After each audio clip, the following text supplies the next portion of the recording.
এই যাকাত কাদের উপর ফরজ? খুব মনোযোগ সহকারে শুনবেন। এই যাকাত কাদের উপরে ফরজ? এই যাকাতের 6টি শর্ত রয়েছে। 6টি শর্ত সাপেক্ষে যাকাত ফরজ হয়। 1 নাম্বার, যাকাত তার উপরে ফরজ, যেই ব্যক্তির উপরে যাকাত ফরজ হবে তার 1 নাম্বার শর্ত হচ্ছে তাকে স্বাধীন হতে হবে, মুক্ত হতে হবে। 2 নাম্বার হচ্ছে তাকে জ্ঞান সম্পন্ন হওয়া লাগবে। 3 নাম্বার হচ্ছে প্রাপ্তবয়স্ক হওয়া লাগবে। 4 নাম্বার হচ্ছে মুসলিম নরনারী মুসলিম হতে হবে। 5 নাম্বার হচ্ছে নিসাব পরিমাণের মালের মালিক হওয়া লাগবে। 6 নাম্বার হচ্ছে এই মাল, এই সম্পদে 1 বছর পর্যন্ত তার কাছে থাকা লাগবে, 1 বছরের বয়স হওয়া লাগবে। এই হচ্ছে 6টি বৈশিষ্ট্যের উপরে যাকাত খরচ হয়। 1 নাম্বার লোকটিকে স্বাধীন হতে হবে। 2 নাম্বার তাকে জ্ঞান সম্পন্ন হতে হবে। 3 নাম্বার তাকে প্রাপ্তবয়স্ক হতে হবে। 4 নাম্বার তাকে মুসলিম হতে হবে। 5 নাম্বার তাকে নিসাব পরিমাণের মালের মালিক হওয়া লাগবে। 6 নাম্বার ওই মাল, ওই সম্পদ এর বয়স 1 বছর পূর্ণ হওয়া লাগবে। এখন কি পরিমাণ সম্পদ আমাদের কাছে হলে যাকাত আমাদের উপরে ফরজ হয়ে যাবে? আল্লাহর হাবিব সাল্লাল্লাহু আলাইহি ওয়াসাল্লাম বলেন 7.5 তোলা স্বর্ণ, 7.5 তোলা স্বর্ণ, 7.5 তোলা স্বর্ণ। তোলা অনেকেই বুঝি না, ভরি অনেকেই বুঝি। 7.5 ভরি স্বর্ণ এবং কি 52.5 তোলা রূপা। খেয়াল করে শুনুন, তোলা অনেকে বুঝি না। সহজ কথা হচ্ছে 7.5 ভরি স্বর্ণ অথবা 52.5 তোলা বা ভরি রূপা, অথবা এর পরিমাণ নগদ অর্থ যদি তার কাছে অবশিষ্ট থাকে, এর বয়স যদি 1 বছর হয় তাহলে তাকে যাকাত দিতে হবে। এখন অনেকে প্রশ্ন করতে পারেন, প্রশ্ন আসতে পারে, হুজুর যদিও আমার কাছে নগদ অর্থ নাই, কিন্তু আমার বাড়িতে গোয়ালে গরু আছে, ঘরের ভিতরে ধান ফসল জমা আছে, বা বিভিন্ন আমার সম্পদগুলি জমা আছে। এখানে মাসআলা হচ্ছে যে আপনি এই পরিমাণ সম্পদ আপনার কাছে আছে, কিন্তু আপনার ঋণ আছে, আপনার প্রয়োজন আছে। সংক্ষিপ্ত মাসআলা হচ্ছে আপনার কাছে সম্পদ আছে, কিন্তু এই সম্পদের ভিতরে আপনার ঋণ আছে, প্রয়োজন আছে। আল্লাহর হাবিব সাল্লাল্লাহু আলাইহি ওয়াসাল্লাম বলেছে যে তোমার নিত্য প্রয়োজনীয় কাপড় চোপড় ঘর বাড়ি সব কিছু, তোমার যেটা প্রয়োজন ব্যতীত, তোমার প্রয়োজন ব্যতীত যদি এই পরিমাণ সম্পদ তোমার কাছে থাকে, 7.5 তোলা বা 7.5 ভরি স্বর্ণ বা 52.5 তোলা রূপা, অথবা এই পরিমাণ নগদ অর্থ যদি তোমার কাছে থাকে প্রয়োজন ব্যতীত, তাহলে তোমাকে যাকাত দিতে হবে। এখন বর্তমান বাজারের একটা হিসাব,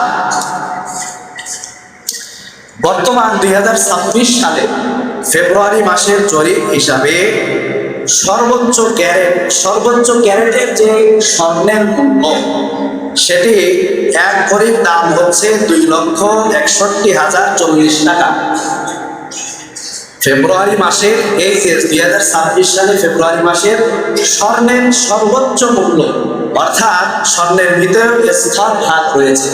22 ক্যারেটের যে স্বর্ণ, সেটি 1 ভরি বা 1 তোলার দাম হচ্ছে 2,61,040 টাকা। সেখানে যদি আমরা 7.5 ভরি বা 7.5 তোলা স্বর্ণের হিসাব করি, তাহলে আমাদের হিসাব আসে 18,68,572 টাকা। আর যদি আমরা রূপার হিসাব করি, 2026 সালের ফেব্রুয়ারি মাসের হিসাব অনুযায়ী 1 ভরি রূপার দাম হচ্ছে 6,000 থেকে 7,000 পর্যন্ত। সেই হিসাবে যদি আমরা 52 তোলা 52.5 তোলা রূপার হিসাব করি, তাহলে সেখানে আমাদের হিসাব আসবে 3,50,000 থেকে 3,80,000 টাকা পর্যন্ত। বাজারের সাথে যাচাই বাছাই করে কম বেশি হতে পারে।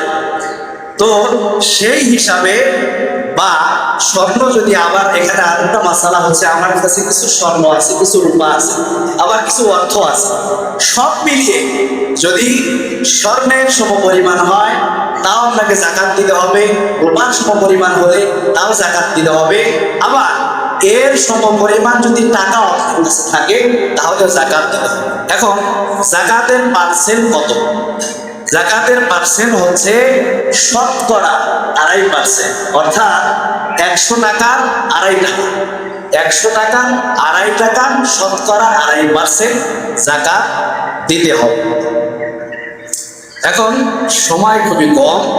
জাকাতের খাত, জাকাত আপনি কাদেরকে দিবেন তারাই জাকাত খেতে পারবে, এ ব্যাপারে কোরআনুল কারীমে 8টা খাত বর্ণনা হয়েছে।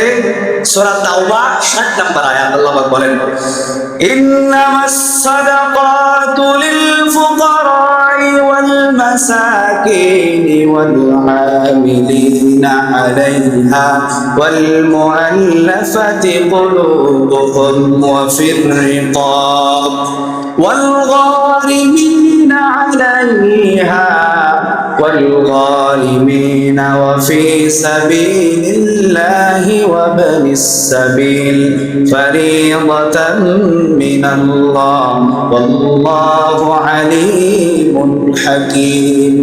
যাকাত আপনি কাদেরকে দিবেন এই ব্যাপারে আল্লাহ পাক রব্বুল আলামিন কোরআনুল কারীমের সূরা তাওবা 60 নম্বর আয়াতে 8টা খাত বর্ণনা করেছেন যাদেরকে আপনি জাকাত দিতে পারবেন। ইন্নামাস সাদাকাতু লিল ফুকারা, 1 নাম্বার হচ্ছে ফকির, 1 নাম্বার হচ্ছে ফকির, ওয়াল মাসাকিন 2 নাম্বার হচ্ছে মিসকিন, 3 নাম্বার হচ্ছে ওয়াল আমিলিন, যারা আমিলিন অর্থাৎ যারা নাকি জাকাত উত্তোলন করে, জাকাত মানুষের কাছ থেকে আদায় করে, যদি তারা চায় এই জাকাত তাদের দ্বারাও নিতে পারবে, তাদেরকেও দেওয়া যাবে। 4 নাম্বার হচ্ছে ওয়াল মুআল্লাফাতি কুলুবুহুম ওয়া ফির রিকাব, এরপরে হচ্ছে দাস আজাদ করার জন্য। বর্তমান যুগে যেহেতু দাস দাসীর কোনো প্রচলন নাই, অর্থাৎ জেলে বন্দী থাকা কয়েদিদেরকে, এরকম কয়েদি যারা বিনা অপরাধে জেলের মধ্যে বছরের পর বছর, দিনের পর দিন বসে গেছে, দিনের পর দিন তারা জেলের মধ্যে কষ্টে ভুগতেছেন, এইরকম কয়েদিদেরকে আপনি জেল থেকে আজাদ করতে পারবেন জাকাতের অর্থ দ্বারা। এরপরে হচ্ছে ওয়াল গারিমিনা ফি সাবিলিল্লাহ ওয়া বিস সাবিল, আল্লাহর রাস্তায় যারা জিহাদ করে তাদেরকে আপনি জাকাত দিতে পারবেন। 5 নাম্বার হচ্ছে যারা নাকি ঋণগ্রস্ত, এরকম ঋণগ্রস্ত, অভাবের কারণে ঋণ করে ফেলেছে, ঋণ আর পরিশোধ করতে পারতেছে না, এরকম ব্যক্তিদেরকে আপনি জাকাত দিতে পারবেন, তার ঋণ পরিশোধ করে দিতে পারবেন। এরপর আল্লাহ পাক রব্বুল আলামিন বলেন ফারিদাতাম মিনাল্লাহ আল্লাহু আলিমুন হাকীম। এরপরে যারা নাকি মুসাফির অবস্থায় রয়েছে, যারা নাকি মুসাফির, তাদেরকে আপনি জাকাত দিতে পারবেন। এই হচ্ছে জাকাতের 8টি খাত।